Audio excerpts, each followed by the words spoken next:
Zee24 एक पाऊल पुढे. चळवळीची लक्ष्मण रेषा या विषयावर आपण चर्चा करतोय. आपल्या सोबत आहेत डॉक्टर बाबा आढाव, डॉक्टर साधना महाशब्द या कायदातज्ञ आणि पल्लवी रेणके सामाजिक कार्यकर्ता आहे.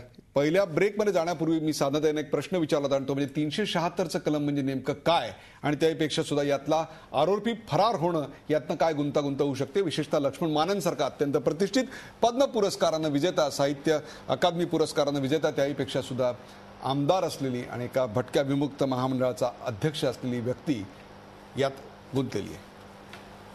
376 हे जे सेक्शन आहे हे IPC मधलं अतिशय सिरियस क्राईम म्हणजे लैंगिक अत्याचारामधलं सगळ्यात सिरियस क्राईम बलात्कार ह्याचं हे कलम आहे. आणि आज आपण महिलांवरील अत्याचाराबाबत बोलत आहोत तर त्या संदर्भामध्ये मला विशेष पॉइंट आउट करावं असं वाटेल की आज राष्ट्रपतींची स्वाक्षरी झालेली आहे की महिलांवरील जे लैंगिक अत्याचार होत आहेत त्याच्यामध्ये कठीण सगळ्यात कडक शिक्षा झाल्या पाहिजेत, जन्मठेप, फाशी अशा पद्धतीच्या शिक्षा झाल्या पाहिजेत.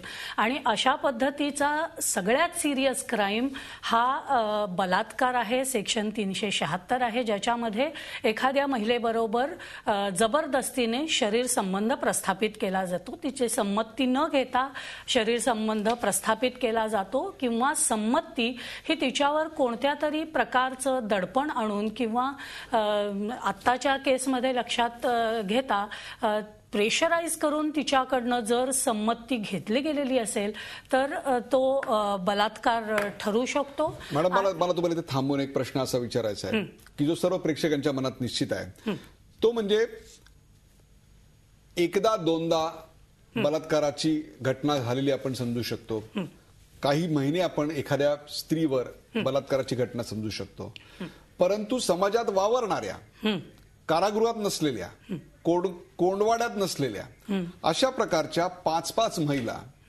7 ते 8 वर्ष सततच्या लैंगिक अत्याचाराला सामोरे जात असतील.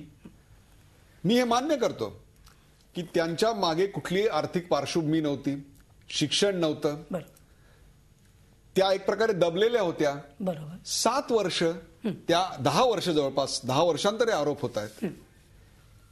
काय ह्याच्यात काही गौडबंगाल नाही वाटत? मला इथे एक तुम्हाला निदर्शनास आणून द्यावं असं वाटेल की तुम्ही जसं म्हणताय की लक्ष्मण माने ह्यांच्या केसमध्ये विविध पैलू आहेत, तशाच पद्धतीचे विविध संवेदनशील पैलू हे जेव्हा एखाद्या महिलेवर अत्याचार होतो त्यालाही असतात. म्हणजे ह्या केसमध्ये जो विक्टिम आहे, जो आरोपी आहे तो स्वतः पुढे येऊन कबूल करण्यासाठी धजावत नाही किंवा त्याला सोशल अँगल आहे आणि तो अँगल आपण लक्षात घेता एखादी महिला पुढे येऊन तिने ते कबूल न करणं हे काही अगदी दुरापास्त नाहीये. 10 वर्ष नाही, आता सामाजिक भीती किंवा आर्थिक भीती त्यालाही खूप पैलू आहेत, त्यामुळे ही परिस्थिती नाकारता येत नाही. आणि आणखीन एक गोष्ट मला निदर्शनास आणून द्याविषयी वाटते ती अशी की जेव्हा एखादी महिला पुढे येऊन अशा पद्धतीने सांगते किंवा सुप्रीम कोर्टाचा निर्णय आहे की जेव्हा महिला येऊन स्वतः त्याबद्दल सांगते तर त्याला गृहीत धरलं जावं. आणि ह्या केसमध्ये फक्त सामाजिक भीतीच नव्हे तर आर्थिक भीतीही इन्व्हॉल्व्ह होती. त्यामुळे अशा पद्धतीने पुढे येऊन एखादी गोष्ट होऊन गेलेली आहे त्याच्याबद्दल वाच्यता करावी असं एखाद्या बाईला जर वाटलं नाही तर ते अगदीच दुरापास्त आहे किंवा त्याच्यामध्ये काही काळबेर आहे असंच असू शकतं असं नाही.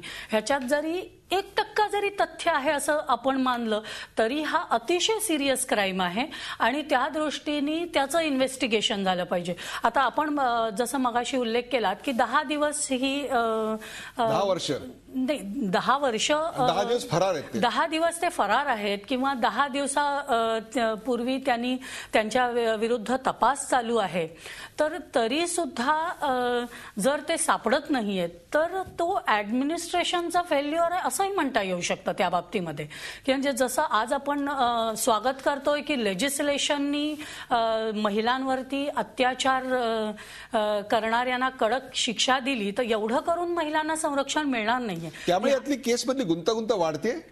निश्चित गुंतागुंत वाढते. तुम्ही जसा अगोदर प्रश्न केला होता की ते फरार आहेत, तर ते फरार असल्यामुळे जी काही न्यायालयाची सिंपथी आहे ती त्यांनी गमावलेली आहे.